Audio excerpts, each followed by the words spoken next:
Hey guys, it's me, James here, and I'm back with another custom LEGO Star Wars set review, and this is based off of my custom, my sequel trilogy script rewrites, and it is a remake of my TIE Dagger set, and it is based off of Episode 9, so this would be in a Episode 9 wave, because my first custom TIE Dagger came with my Episode 7 set waves, the first one. This one would be a later wave of Episode 9 sets. So it'd be a few years after, and as you can see, this is it's a massive improvement to what I initially had previously, and I love it with all my heart. But I cannot take credit to everything that you see here, because a channel that I've talked about before, TJ's Lego Room, was a huge inspiration for the design of the actual ship that I used. And I would not have been able to do this whatsoever without his designs. So make sure to go check him out, drop him a subscribe, because he's a huge inspiration of mine. And this set is definitely taking a lot of designs out of his book. But so, yeah, the TIE Dagger here looks amazing, and I'm very happy with it. Miles more happy than I was with the other one. And it took a lot of iterations. This remake itself took a lot of different changes, especially to the wing mechanism. That was the main change, and usually that ended up forcing me to have to also redesign the cockpit as a result. And it's really nice. It's kind of hard to show off without like holding it from the front. Like holding it naturally, it's kind of hard to show off because I can only show it from the back. But if I kind of angle my arm around, you can see what it looks like from the front. And it's very satisfying with the size and bulk of it. I'm going to start with the figures though, because they are important to show off first so I can get to the actual set.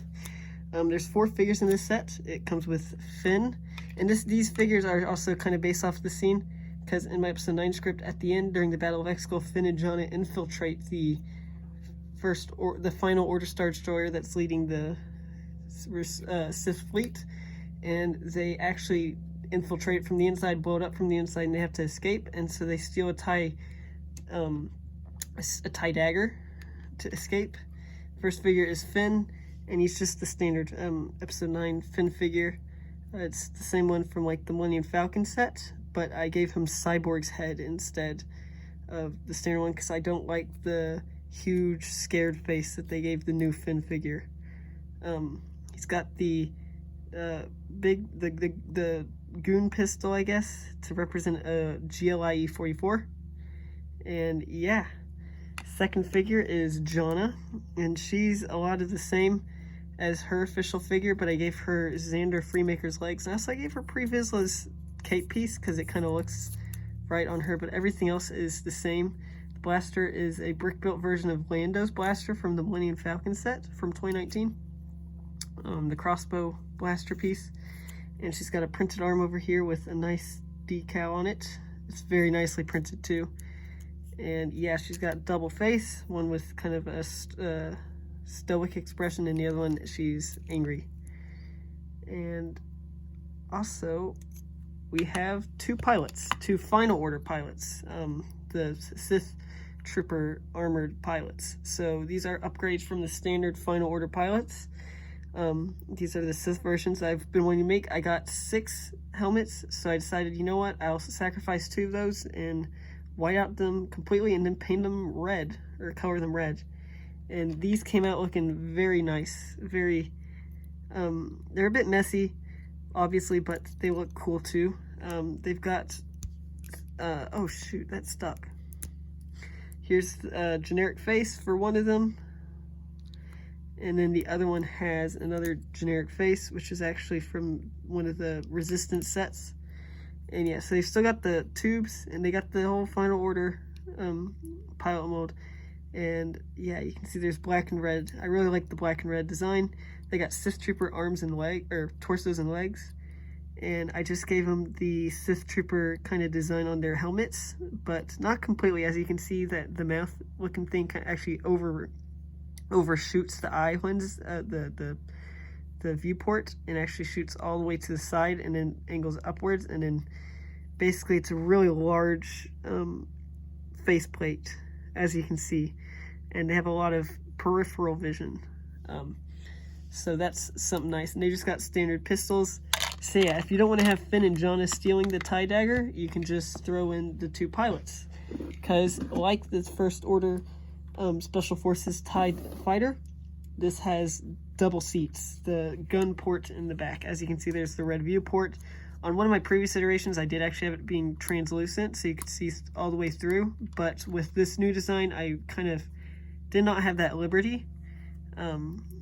And as you can see, it's got a swivel turn on the bottom. It's got a lot of upside down building as a result of the design that I borrowed from TJ's Lego Room. It's got a really nice design on the bottom. I didn't skimp out on the design down here. And so yeah, you can see I actually used a stickered piece from the Rogue One ATST up there. And this can swivel around. It can turn all the way around and shoot forward if need be.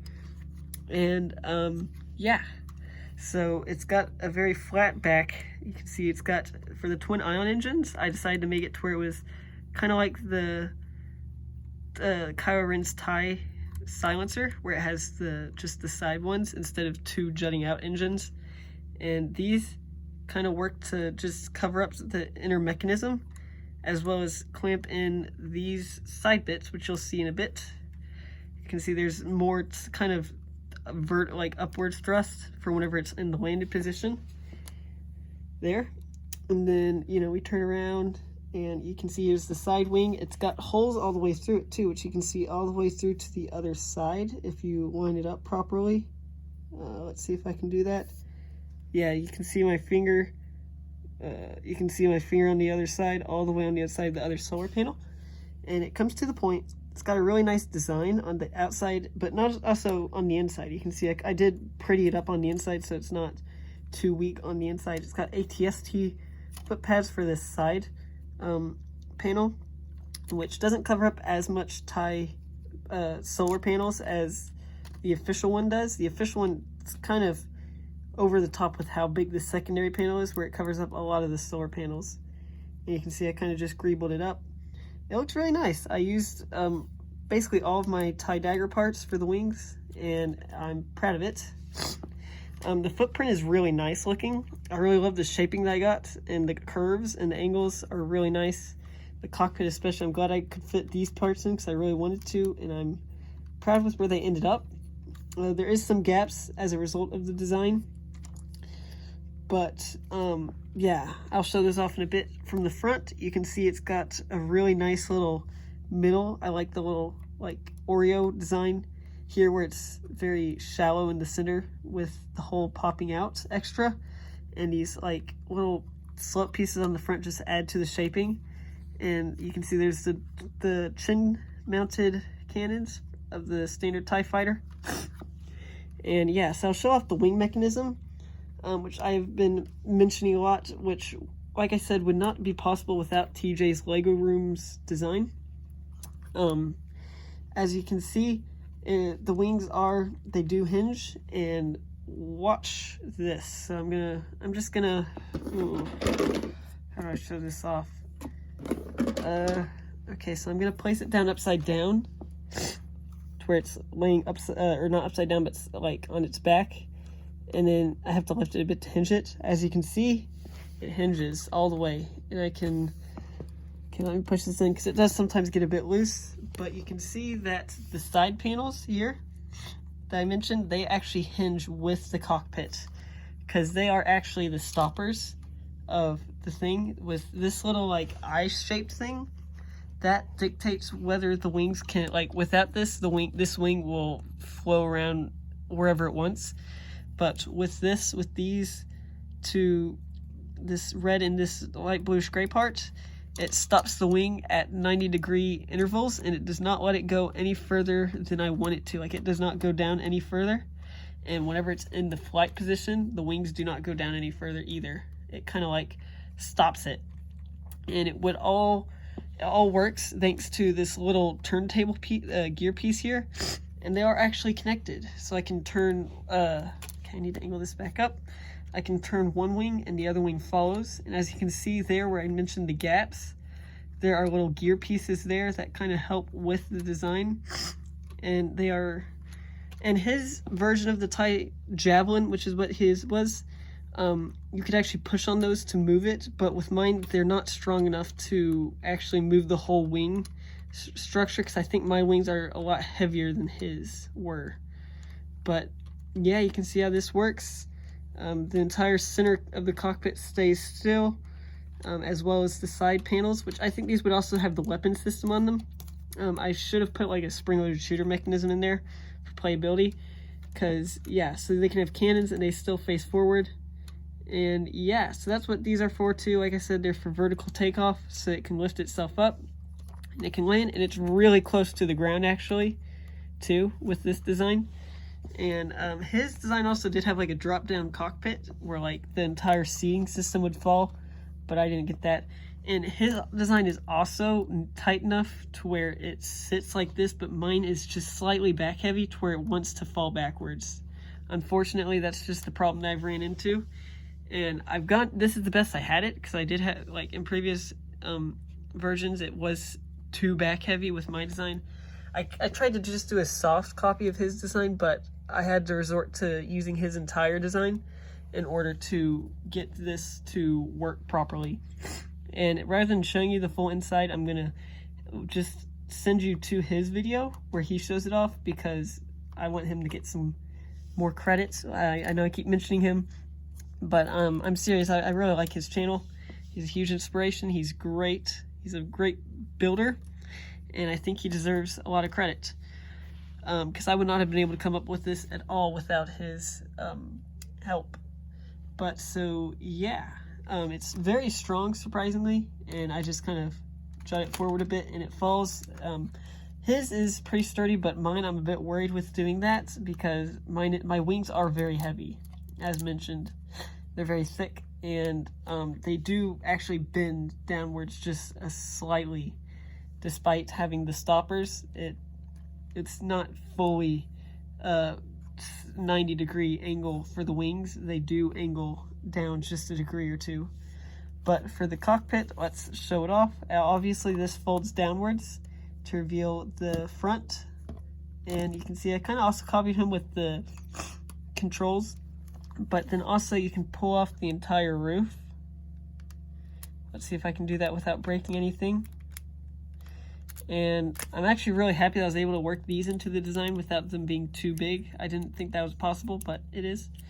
And yeah, you can see it fully opens up the inside. I also did put the clear window pieces there to give the vision of where Finn would look, or Jonna.